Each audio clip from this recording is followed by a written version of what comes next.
Nvidia GeForce RTX 4080 Review. The Nvidia GeForce RTX 2080 is undoubtedly a powerful gaming PC, it might even be one of the best gaming PCs available.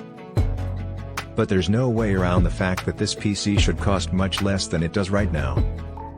To start things off, we'll look at the good stuff. The RTX 4080 has some excellent gaming performance that makes any PC gamer happy.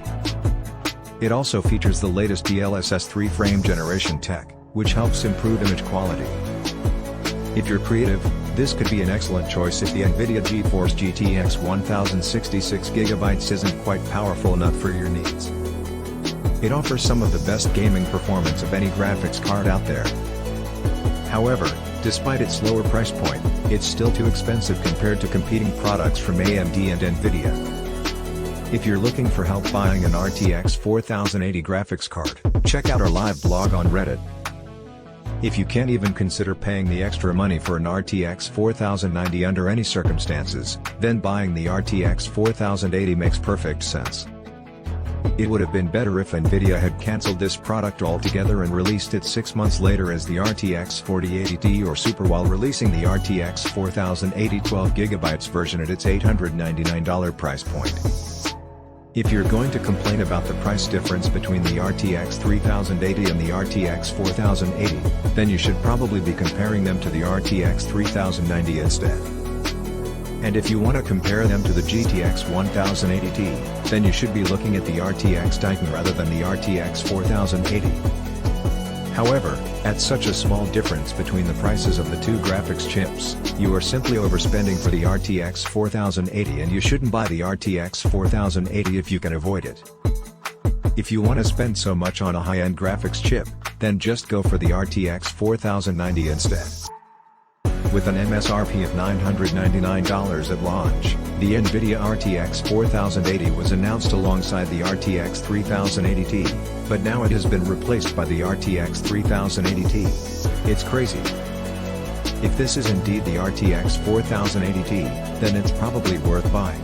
But if this isn't the RTX 4080 Ti after all, then you're better off waiting until the real thing comes out. Instead of buying an expensive graphics card, why not just wait until the next major GPU release and buy one then? On this specific card, its pricing doesn't make any kind of the logical or economic point, and it's not a particularly good value for the money. If it weren't for the fact that it was priced similarly to the RTX 4080 Ti, we would advise you to purchase it. It gets even more mind-boggling when you consider that most third-party graphics cards are just going to be priced at roughly the same level as the RTX 4090 Founders Edition, which is already far outclassed by any RTX 4080 on sale right now. And some might even cost the same as the RTX 4090, which is already way beyond anything available today. In short, if the card were $799, then it would be best-in-class material. Even if it was priced at $999, it could easily have received 4 out of 5 stars. At $1,199, however, we simply cannot recommend it.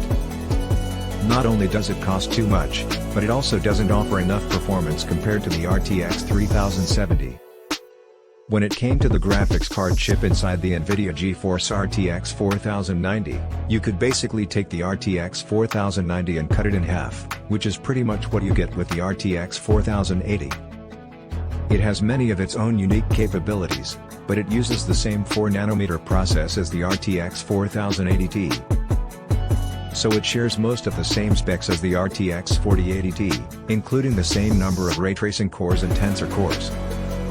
It also supports DLSS 3 frame rendering, which improves performance compared to DLSS 2.0, and it includes support for HDR10+ and Dolby Vision HDR10. However, it is still roughly 67% of the die that the GTX 1080 Ti used, at about 72% of the price. Further, the 16GB GDDR6X VRAM means that you don't really have enough memory for 8K games without DLSS 3 supported at least. So this should be seen strictly as a 4K game card, while the GTX 1080 Ti could theoretically dive into the 8K gaming space.